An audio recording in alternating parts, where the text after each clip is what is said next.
testing time also came when we had a strike at our place. So we had 33 people working for us, and then like the union got formed and they went for a strike, and that was a testing time. And when we were together, we could sustain that time.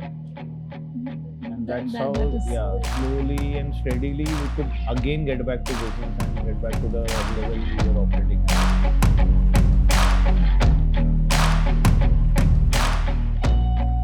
When I entered, firstly, you're just fresh out of the college and you have just worked in an IT company. You are fresh of ideas, full of energy. Yes. So you come and you start dictating terms कि ये ऐसे नहीं होना चाहिए, वो वैसे नहीं होना चाहिए. So it's better that you come up with this solution. You should implement technology. You should get this, get that. Yes. So then my dad heard me out for some days, and then he was like, wait, first understand the business, the nitty-gritties of it, then suggest solutions. So that's how we started slowly marketing our products in a better way.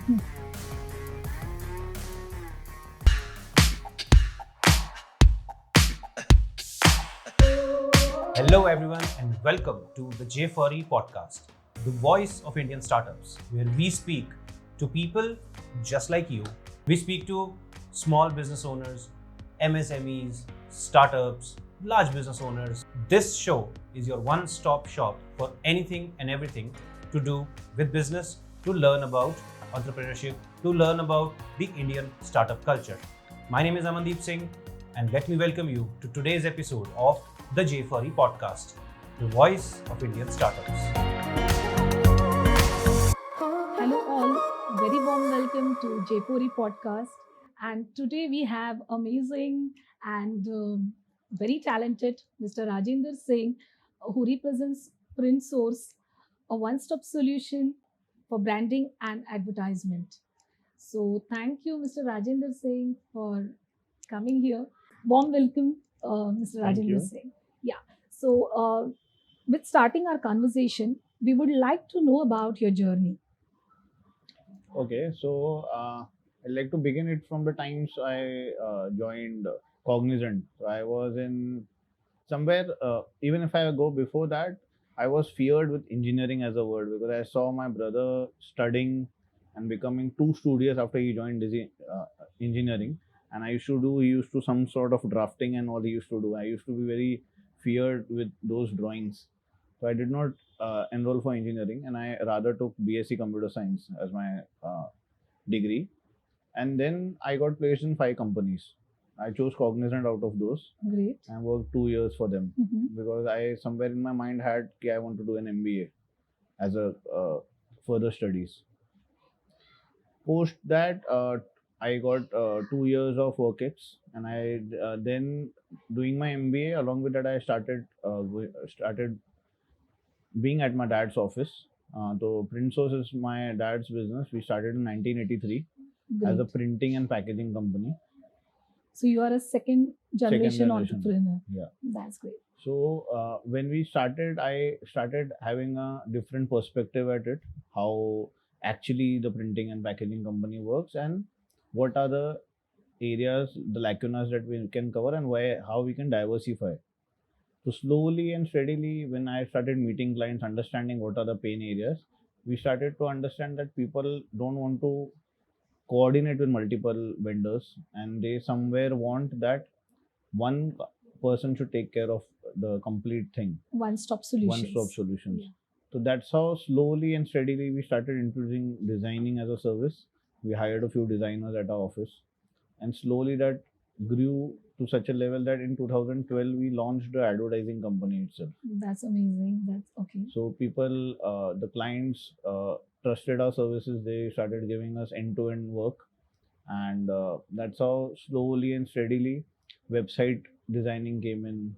Slowly some creatives for different sort of digital media we started doing, and that's how we grew from uh, 30 from a 8 people company to 33 people company in 2012-13, and then we grew with different services.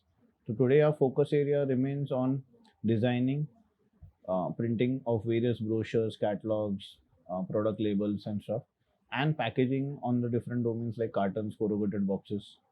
and we eventually also ventured into signage and branding as a service, because the clients were in want of a vendor, and normally they used to say, even if you don't do it, get it done for us. Then we Okay. started signage as a So service. based on the client's requirement, you started adding on. Yeah, because it was that the customer is there in Mhm. front, he's ready to pay the amount, where we rather get those machines. And my dad is very fond of machines, Mhm. so if I say him any requirement, he's ready. Okay, kab lana hai. Great. So that's how it all started, and the rest is history, I would say. Okay. No, Yeah. that's amazing. That's amazing. Yeah. And the current news would be, we bought over a company which is into t-shirt printing Okay. last month itself, and they're completely into all kinds of brand merchandising, specializing in t-shirt, hoodies, jerseys, and stuff. So Mhm. now that's something new we have taken on.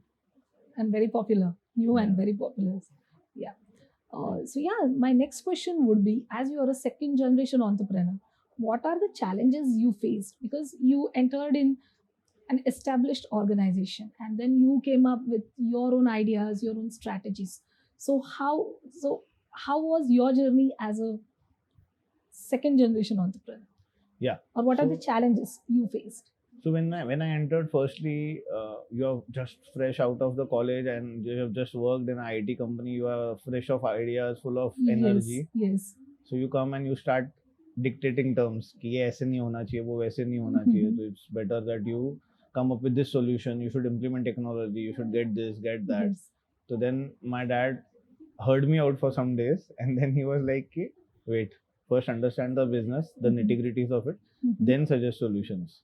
Okay. So that's how we started slowly marketing our products in a better way. Mhm. We started approaching newer sectors. Mhm. We were kind of more of dependent on food sector and pharma sector those days. Mhm.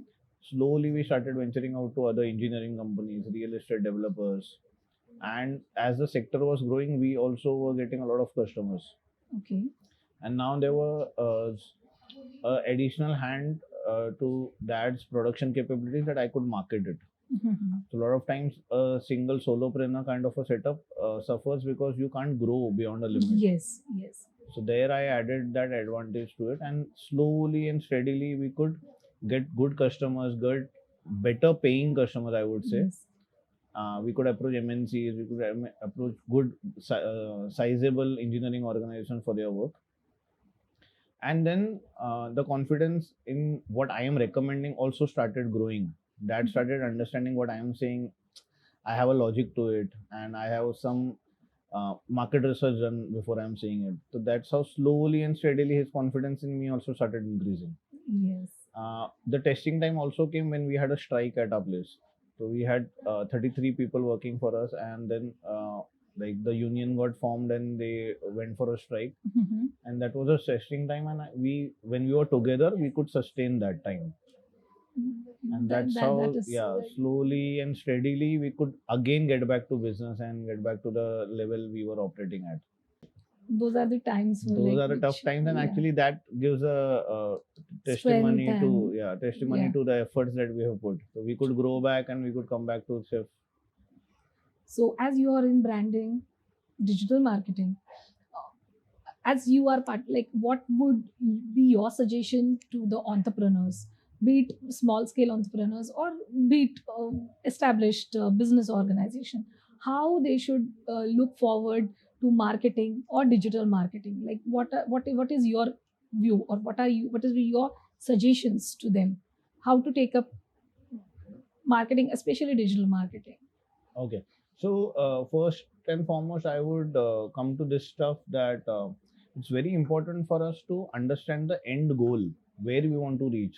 So we have actually made clients sit down and write down their vision, the mission, what are Mhm. they up to, what are the basic things they want their end customers or the prospects to understand about them.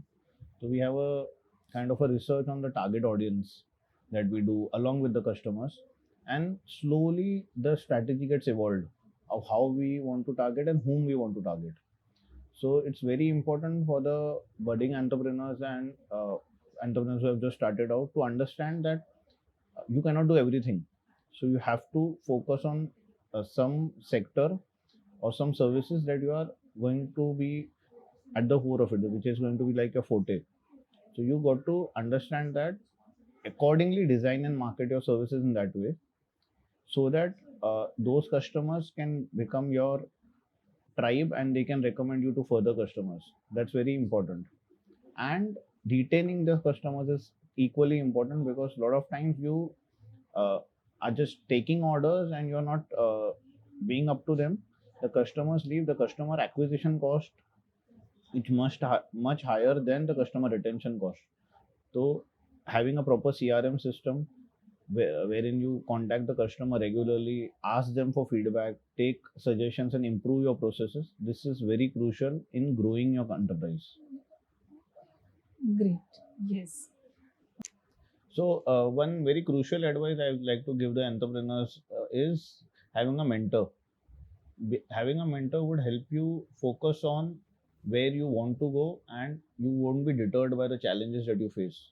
It's very important that you keep the pace going. Perseverance pays off, and that is what makes a huge difference in you being a successful startup and a startup who has closed down.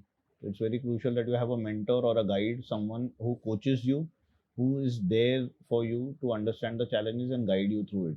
Okay. Yeah. My next question will be like, you're in printing industry. So how the printing industry has evolved or transformed in recent years, Yeah. and how printing, like how the printing and packaging can, because as printing and packaging can highly impact on the visibility or the trust we, as a customer, the trust builds Yeah, in that how your particular target product. audience So perceives you. Yeah. yeah. So like, can you tell me something about your printing As an industry. industry? Yeah. So, printing as an industry has evolved thoroughly. So, when Mhm. I joined in 2006, it was a different time. Slowly, I could sense that printing is going to phase out, or the quantities are going to get lesser with time. So that's the time we, as a company, focused our energy more on the packaging sector, because packaging is something we were doing it, but we knew that packaging is going to be there. If you have products, you have got to require packaging for it. And our sector was pharma, cosmetics, and food products. So food products was a growing industry. A lot of different brands needed a visibility, so we could do better packaging for them. And we somewhere assure our customers that if you have a better packaging, you at least get 20 odd percent more than what you are selling at. So even if a product is being sold at 100 odd rupees, if it has a better packaging, you can sell it at 120 odd rupees. Is something that a market average, a better packaging, this is how it can add value to your product. Mhm. So when we understood this, slowly our focuses on digital services also increased, because Yes. printing volumes were going down. So if a client used to take uh, 3,000 to 5,000 brochures earlier, Mhm. visiting expos and exhibitions, then slowly time came in, then when they started ordering 1,000 odd brochures and maybe 500 odd Because it brochures. is gradual shift to Yeah. digital marketing. True. And slowly post WhatsApp gaining popularity, the digital media gaining popularity, it has further reduced down. Yes. Now customers ask for 300 brochures, 500 brochures. Mhm. That's kind of a maximum upper limit kind of. Okay. Otherwise, everyone just sends it over WhatsApp, or they kind of email it to the customer. Yes. They just have a copy on the table to see, and then they say, "Ki, we have already emailed it to you." Yes. So these changing trends, we could sustain this because we were somewhere anticipating this and we were prepared to handle it. Okay. So that's something I would highly regard my dad to be supportive of it, and we got getting that sense of the market that this is how it is moving. How it is changing. Yeah. Yes. And for packaging, I would say packaging has evolved as an industry totally. Mhm. Previously, packaging was considered only for safety of the product. Okay. The Yes. intention was safety. Mhm. Now with multiple things in the market, now the intention is branding, and we specialize more into branded packaging, wherein printing makes a difference. The designing and the branding part of it makes a huge difference in the way your product is perceived by the target audience. Mhm. The value needs to be created. Yes. So that's where we specialize as a company, wherein we are more into branded packaging. Okay. Yeah. So that creates a whole lot of different picture altogether for your brand. Yes. Yes. My next question will be about your success stories. So you have been in industry for so long, काफी अपने transitions भी देखे हैं. So can you share your success stories with us? Yeah, so I like to share two success stories specifically because there have been a lot of business that we have done, but Yes. two things which have been very close to my heart are one is we worked for POSCO Steel, which is like the second largest steel producer, and when we bid for their work, we had we were 8 companies bidding for that work, Okay. and the client visited 7 of them, Mhm. and they did not visit our office, but still sitting on their table, they not visiting us, still we could back the order because of the calculations that we gave them, the timelines calculations, and the way we could convince them how this work can be done in the stipulated time. They were very tight on deadlines, and we could complete their photography with brochure designing, printing them and presenting them to the launch, the office opening, and we could do that in less than 11 days. So which was something very, and we got an appreciation letter from Costco Korea also. That was great, amazing. Yeah. Yes. Another story which is very close to my heart is we work for a company called True Elements. When we started working for them, it was in a 800 square feet odd flat, 2 BHK flat, and over the years we have the way they have grown, we have grown with them. Now they operate out of a 30,000 square feet factory, and still the space is less, and they give contract manufacturing orders for us. So that's how they have grown, and we have done immense business with them. Wonderful. Yes. So you the most important part of any business is marketing, and networking plays a key role when it comes to connecting with people, for business. So you being part of J4E, how was your experience, or how is your experience? So J4E, I have been part of J4E. I've been part of networking since 10 odd years now, and J4E since inception, where there were only 5 people meeting, I was one of them. So I've been with Vishal still almost those days when Vishal, Sachin, and we used to meet. So it has been a amazing experience. J4E is focused on training, used to inspire me a lot, used to attract me a lot. I used to attend, even being away, staying at a distance. I used to travel down to Fatima Nagar and Wanavadi area to attend those sessions, and they were amazing. And through the times, the J4E has also grown. I have been in and around there, but I have not been very active. But last 4 years, I have been very active, attending gala meets, attending the regular meetings. It has been a very supporting and a very inspiring journey with J4E. There were a lot of connects, a lot of collaborations have happened, a lot of trainings and meeting entrepreneurs. The ELM meets are amazing. The insights that you get from entrepreneurs. Can you just elaborate about this ELM meets? ELM is basically entrepreneurship leadership management meets. So in this meets, we typically meet businesses who are 5 crores and above in turnover, and we get to know real insights from them, how they grew. We understand about their journey, and then we can ask them questions and understand how they are handling the current issues. Something similar we can be also be facing, and we can apply those insights. So such journeys I have attended quite a few, and I've got thoroughly inspired, as well as got some questions to the challenges I was facing personally. And we also get an opportunity to work with them. So J4E as a platform provides this where these companies, the sizable organization, give us opportunity to work also. So that's something very commendable. True. So with this, thank you so much, Rajender, for giving very good information, or your inputs on or about your business. So on behalf of J4E, I would like to thank you. Thank you for giving time for this interview. Thank you, Pallavi, for being a great interviewer, and thank you, J4E, for this amazing opportunity. Thank you. Thank you, everyone, for tuning in to the J4E podcast. We certainly hope that you really enjoyed this conversation and you learned a lot from this conversation between two entrepreneurs or two businessmen who were discussing their journey into business, and of course about J4E.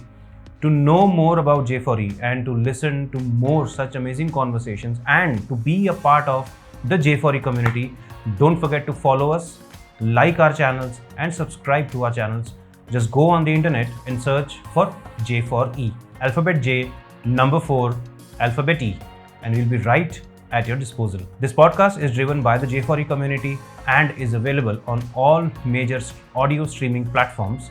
You can also watch the video on the YouTube channel. And with this, I sign off for today and I can't wait to meet you in the next one.